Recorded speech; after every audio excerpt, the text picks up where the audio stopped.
Assalomu alaykum hurmatli dasturchilar. Bugungi darsimizda Pythondagi arifmetik amallar, butun va o'nli sonlar va ma'lumot turlari haqida gaplashamiz. Butun sonlar o'zida kasr qismi bo'lmagan sonlar edi. Ya'ni bunga 0, musbat va manfiy sonlar kiradi.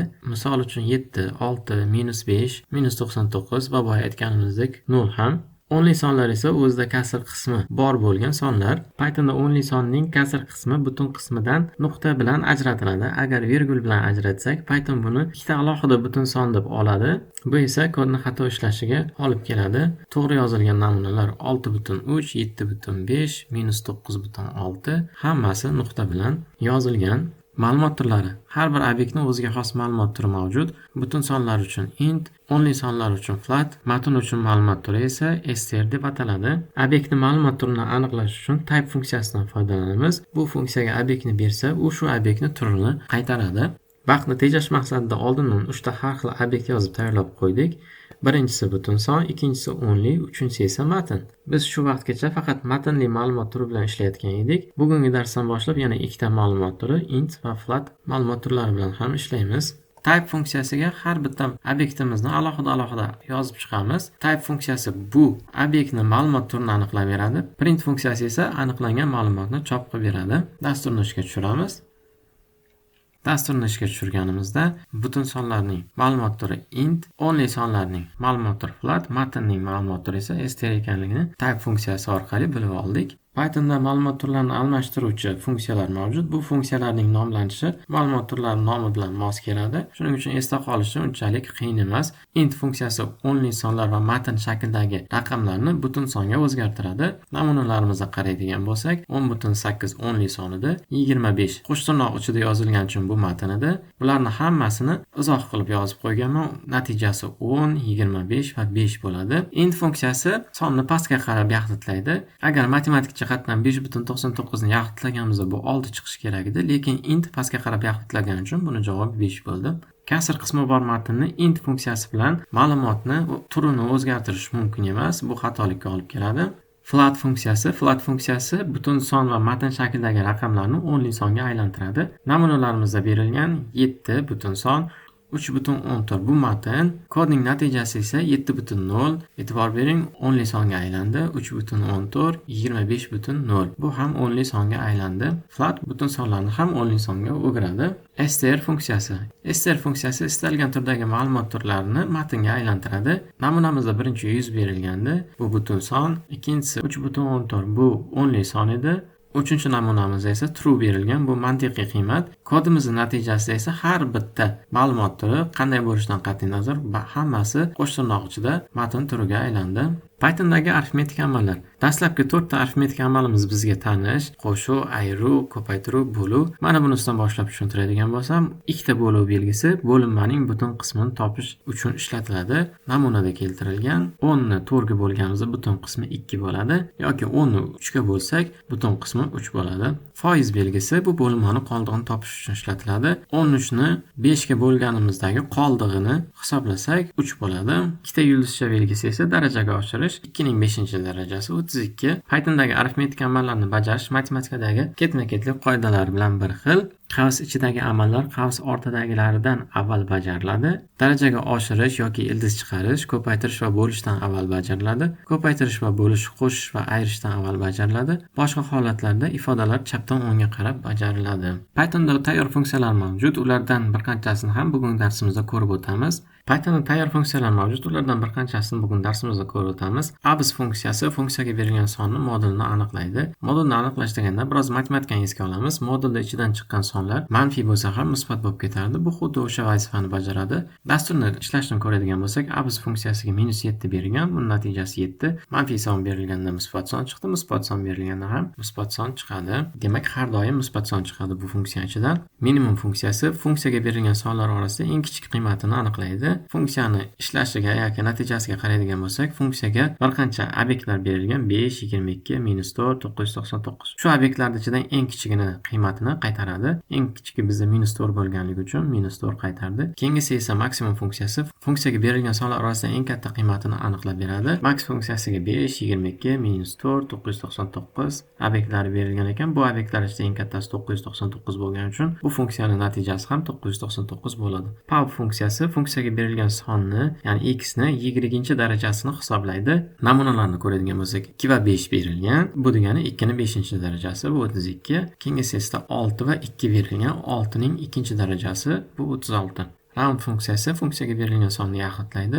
Namunalarni ko'radigan bo'lsak, 3.8 ni 4 ga yaxlitadi, 3.5 ni ham 4 ga yaxlitadi, 3.1 ni esa 3 ga yaxlitadi. Bu funksiya 3.5 dan kichigini 3 ga yaxlitlaydi, 3.5 dan kattalarini esa 4 ga yaxlitlab beradi.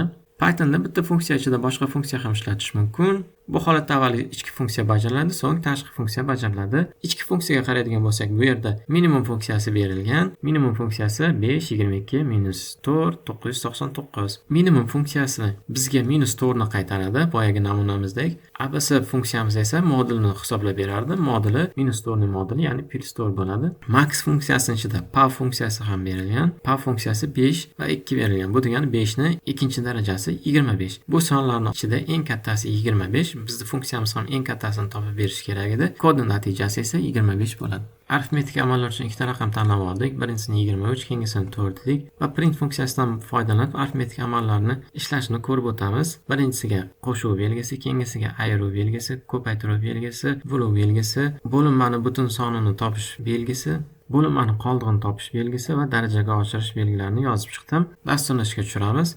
Yig'indisi 24, ayirmasi 19, ko'paytmasi 92, bo'linmasi 575, bo'lganimizdagi butun qismi 5, qoldig'i 3 va darajaga oshirganimizda mana shu sonlar kelib chiqar ekan. Bu amallarni hisoblash aynan print funksiyasi bilan ham emas, boshqa o'zgaruvchiga ham yozib olsak bo'ladi. Masalan, o'zgaruvchining qiymati bo'ladi x qo'shilgan y. Biz endi shuni print qilib z deb yozsak ham mana shu qo'shuv amali bajariladi. 27. Tayyor funksiyalar bilan ishlash uchun ham yana ikkita o'zgaruvchi yaratib z deylik-da, bunga manfiy son beraylik, -9 va endi 0.25 beramiz. Yana bitta o'zgaruvchi yarataylik-da, uni a deb yarataylik va unga tayyor funksiyamizdan birortasini yozamiz. Ularning ichiga x, y, z va n'larni yozamiz va print qilib a ni natijasini chop qilamiz. Minimum funksiyasi ishlaganda berilgan obyektlarning ichidan eng kichigini topadi va a o'zgaruvchisiga saqlaydi. Print esa o'sha o'zgaruvchining qiymatini chop qilib beradi. Dasturni ishga tushirsak -9. 23 ni -23 qilib yana dasturimizni ishga tushirib ko'raylik. Dasturimiz ishga tushganda endi bulardan eng kichigi -23 bo'lgani uchun dasturimizning natijasi -23 bo'ldi. Ichma-ich yozishda ham boya abs funksiyasini o'tdik. Bu modulni topib beradi. Hozir bizda abs funksiyasi bilan qo'shib ishga tushirganimizda buni javobi 23 bo'ladi, chunki buning ichidan chiqayotgan -23 edi. Bu funksiya esa uni musbat songa aylantirib berdi va chop qildik. Modulni hisoblovchi funksiyamizni olib tashlaymiz va mana bu minimumni o'rniga endi maksimum yozaylik. Dasturimizni ishga tushirganimizda natijasi 4 bo'ldi, chunki bu sonlarning ichida eng kattasi 4 bo'ladi. X va Z ning qiymati manfiy, n ning qiymati esa 1 dan kichkina 0.25 shuning uchun. Agar 9 ni manfiy emas, musbat qiladigan bo'lsak va dasturimizni boshqatdan ishga tushiradigan bo'lsak, natijamiz 9 bo'ladi. Keyingi namunamizni ko'radigan bo'lsak, bularni o'chirib tashlayman ortiqcha. Va pub funksiyasi edi. Pub funksiyasi darajaga oshirishida aytaylik x ni y darajasini bizga hisoblab bersa, mana x, bunisi esa y. Dasturni ishga tushiramiz. Dasturning natijasi 279.841, ya'ni 23 ni 4-darajasi. Round funksiyasi uchun ham namunani ko'radigan bo'lsak, x ga deylik 9.6 beraylik. Va round x deb olamiz. Biz bergan sonni yaxlitlab berdi, natijasi 10. Boya aytganimizdek, 5 dan kichkina bo'lsa, bu kasr qismi 5 dan kichkina bo'lsa, buni pastga qarab yaxlitlaydi. 5 ga teng va undan katta bo'lsa, uni yuqoriga qarab yaxlitlaydi. Shuning uchun 9.49 berib ko'raylik va dasturni ishga tushiramiz. 9 ga qarab yaxlitlab berdi. Endi 5 bersak, 9.5 bersak, buni 10 ga qarab yaxlitlaydi. Round funksiyasi mana shunday ishlaydi.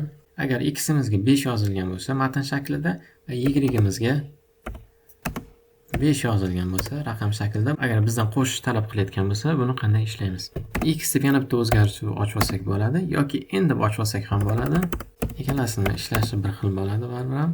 N deymiz, int funksiyasidan foydalanamiz. Ma'lumot turini almashtirish uchun biz matnli ma'lumot turini butun songa aylantirmoqchimiz. Shuning uchun x ni qiymatini int funksiyasiga beramiz. Buni hisoblash uchun print funksiyasini yozamiz va x ni o'rniga endi n bo'ladi. N qo'shilgan y. Chunki endi ma'lumot turini, x ni ma'lumot turini, matn ma'lumot turini raqamli ma'lumot turiga aylantirib olgandik. Dasturni ishga tushirganimizda 10 bo'ldi yig'indisi. Agar shuni ma'lumot turini o'zgartirmasdan x qo'shilgan y qilganimizda dasturni ishga tushiramiz, unda bu xato berardi. Chunki ikki xil ma'lumot turini bir-biriga qo'shish mumkin emas. Aytaylik, bu ham y ni qiymati ham matnli bo'lganda esa bu qanday hisoblanadi? Uni shunchaki bir-biriga ulab ketadi. Chunki ikkita ma'lumot bo'lgandan keyin, ikkita matnli ma'lumot bo'lgandan keyin bular matn bo'lgani uchun ularni qo'shganimizda bir-biriga ulanadi. Dasturning natijasi 55 bo'ldi. Shuning uchun arifmetik amallarni bajarayotganda ma'lumot turlari bir-biriga mos bo'lishi kerak. Y ni qiymatiga 10 li son beraylik, 0.5. Bu 5ligicha qolaversin, faqat raqam bo'lib. Dasturni ishga tushiramiz. 5.5, ya'ni int ma'lumot turi bilan float ma'lumot turi bir-biriga qo'shsak bo'ladi. Matnli ma'lumot turini boshqa ma'lumot, raqamli ma'lumot turlariga qo'shib bo'lmaydi. Bugungi mavzumiz shulardan iborat edi. Xayr, sog' bo'linglar.